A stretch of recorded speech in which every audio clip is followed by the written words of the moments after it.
प्रश्न 25। Karl Marx के राजनीतिक दर्शन में योगदान की विवेचना कीजिए। Discuss Karl Marx contribution on political philosophy.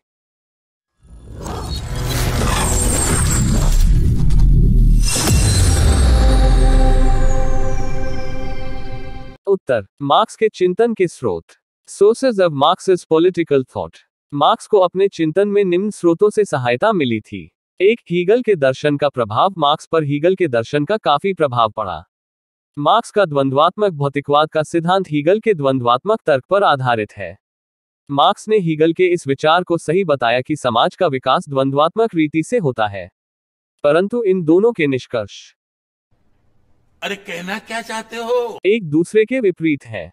Marks Hegel के इस विचार से सहमत नहीं कि सामाजिक विकास या परिवर्तन किसी दार्शनिक सिद्धांत आत्मा का सिद्धांत द्वारा होता है।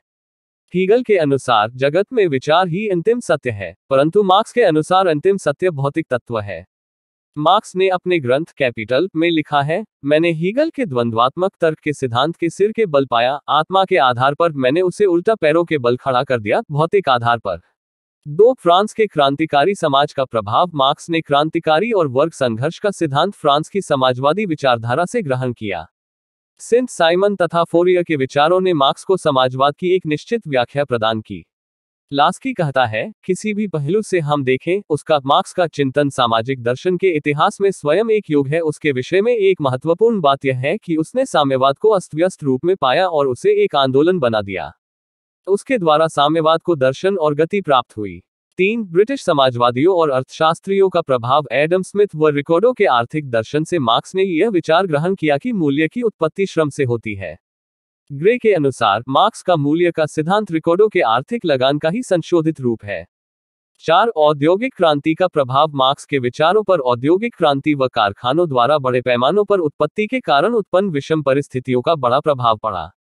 मशीनों के आने से बेकारी बढ़ी, नगरों का विस्तार हुआ, मजदूरी की दर कम हुई, मजदूरों का शोषण किया जाने लगा। मार्क्स ने इन समस्त स्थितियों का अध्ययन किया। उसने इन सामाजिक स्थिति के कारणों व उसे समाप्त करने के लिए जो उपाय बताए हैं, वे साम्यवाद कहलाते हैं।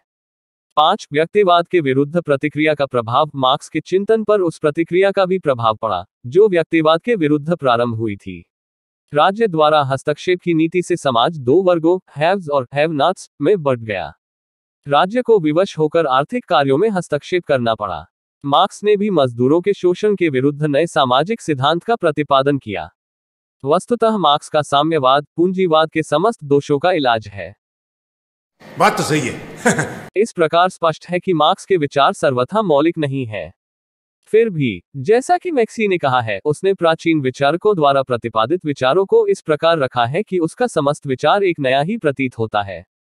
हम लास्की के कथन को पहले ही उद्धृत कर चुके हैं कि मार्क्स ने साम्यवाद को अस्त-व्यस्त रूप में पाया और उसने उसे एक आंदोलन बना दिया। उसके द्वारा साम्यवाद को एक दर्शन और गति प्राप्त हुई। मार्क्स की देन। मार्क्स की महानता पर विभिन्न और परस्पर विरोधी विचार व्यक्त किए जाते हैं। समाजवादियों के लिए वह एक देवता तुल्य है तो पूंजीवादियों के लिए सबसे बड़ा पिशाच, लेकिन इससे मार्क्स की महानता को अस्वीकार नहीं किया जा सकता। यह निर्विवाद रूप से सत्य है कि संपूर्ण मानवीय इतिहास में ऐसा कोई विचारक नहीं हुआ, जिसके विचारों ने मानव जाति के इतने बड़े भाग को प्रभावित और अनुप्राणित किया हो, और उनके सामाजिक जीवन में इतने गहरे, दूरगामी और आमूल परिवर्तन कर दिए हों, जितने कि मार्क्स के विचारों ने किए हैं। मार्क्स का नाम विश्व में सर्वाधिक लोकप्रिय है और उसकी रचनाएं संपूर्ण विश्व के करोड़ों व्यक्तियों द्वारा पढ़ी जाती हैं। मार्क्स की राजनीतिक विचारों के क्षेत्र में अपनी कई विशिष्ट देनों के कारण चिरस्मरणीय है। उसकी प्रमुख देन निम्नलिखित है। वैज्ञानिक समाजवाद का प्रतिपादन। मार्क्स वैज्ञानिक समाजवाद और साम्यवाद की विचारधाराओं का प्रबलतम प्रवर्तक और समर्थक है।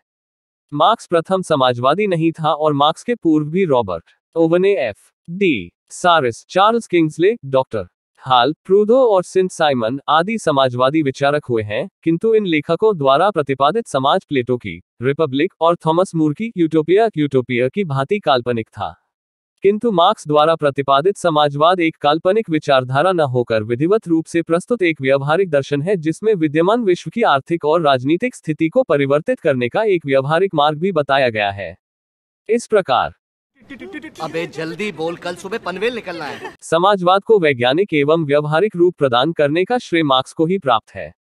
इस संबंध में लुईस वाशरमैन ने ठीक ही लिखा है कि मार्क्स ने समाजवाद को एक षड्यंत्र के रूप में पाया और उसे एक आंदोलन के रूप में छोड़ा। समाजवाद ने उससे एक दर्शन और दिशा प्राप्त की। इतिहास की आर्थिक व्याख्या का सिद्धांत। इतिहास की आर्थिक व्याख्या का सिद्धांत सामाजिक अध्ययन के क्षेत्र में उसकी एक बहुत बड़ी देन है। इतिहास की आर्थिक व्याख्या को अपूर्ण मानते हुए भी हमें स्वीकार करना होगा कि समस्त सामाजिक संस्थाओं में आर्थिक तत्व के महत्व का प्रतिपादन करते हुए उसने सामाजिक अध्ययन की एक बहुत बड़ी सेवा की है। वैधानिक और राजनीतिक संस्थाओं तथा विद्यमान आर्थिक व्यवस्था को अंतर्निर्भरता के प्रतिपादन ने उसे 19वीं सदी का सर्वाधिक महत्वपूर्ण सामाजिक दार्शनिक बना दिया है। आर्थिक गतिविधियों का व्यापक अध्ययन, आर्थिक गतिविधियों और जीवन के अन्य क्षेत्रों पर उसके प्रभावों का जैसा अध्ययन मार्क्स ने किया है, वैसा अन्य किसी ने भी नहीं किया। मार्क्स पहला विचारक था जिसने व्यापार चक्र, अति उत्पादन और बेरोजगारी के मध्य संबंध स्थापित किया। उसने ही यह अनुभव किया कि राष्ट्र की खुशहाली का एकमात्र साधन व्यापार नहीं है और यंत्रीकरण के परिणामस्वरूप अनेक दोष उत्पन्न होंगे। उसने ही सर्वप्रथम यह अनुभव किया कि उद्योगों के यंत्रीकरण का प्रभाव राष्ट्रीय सीमाओं तक सीमित नहीं रहेगा और औद्योगिकरण तथा उद्योगों के स्थानीयकरण के परिणामस्वरूप श्रमिक वर्ग में वर्गीय चेतना का तीव्रता के साथ विकास होगा। पूंजीवाद के संबंध में अंतर्दृष्टि। इसके अलावा यद्यपि हम समाजवाद की अवश्यंभावना को स्वीकार नहीं करते और हम यह मानते हैं कि पूंजीवाद का अंत समाजवाद से नितांत भिन्न एक सामाजिक व्यवस्था को जन्म दे सकता है, लेकिन यह मानना ही होगा कि पूंजीवाद के महत्वपूर्ण विकासों को पहले से देख लेने में मार्क्स ने उस सूक्ष्म अंतर्दृष्टि का परिचय दिया है जिसका उसके समकालीन विचारकों में अभाव ही दिखता है। मार्क्स ने बिल्कुल सही रूप में इस बात का प्रतिपादन किया कि यद्यपि पूंजीवाद का परिणाम उत्पादन में वृद्धि होगा, किंतु पूंजीवाद अपने विद्यमान स्वरूप में अधिक समय तक जीवित नहीं रह सकता। 19वीं सदी का अबाधित पूंजीवाद अब भूत की वस्तु बन गया है और 20वीं सदी का पूंजीवाद उससे बहुत अधिक भिन्न है। समझ रहे हो? समझ रहे हो आप?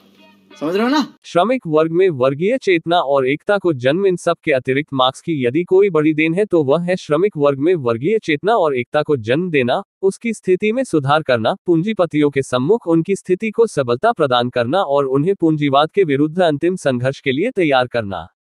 पूंजीवाद का अंत और साम्यवाद का आगमन अवश्यंभावी है। विश्व के मजदूरों, एक हो जाओ, तुम्हारे पास खोने के लिए केवल जंजीरें हैं और पाने के लिए समस्त विश्व पड़ा है। मार्क्स की ये बातें निरपेक्ष सत्य नहीं है और उनकी आलोचना की जा सकती है, लेकिन यह एक तथ्य है कि मार्क्स के इन नारों ने श्रमिक वर्ग में वर्गीय चेतना उत्पन्न करने में अद्वितीय सफलता प्राप्त की है।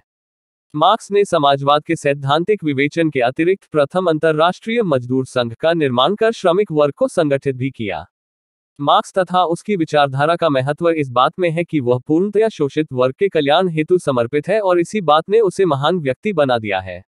इसाह बलिन के अनुसार 19वीं सदी में ऐसे अनेक सामाजिक आलोचक और क्रांतिकारी हुए हैं जिन्हें मार्क्स की तुलना में कम मौलिक, कम हिंसक या कम कट्टर सिद्धांतवादी नहीं कहा जा सकता, लेकिन इनमें से किसी ने भी एकनिष्ठ होकर अपने आप को एक ही किसी ऐसे तात्कालिक व्यवहारिक लक्ष्य की प्राप्ति के लिए समर्पित नहीं किया जिसके लिए कोई भी त्याग महान नहीं हो सकता।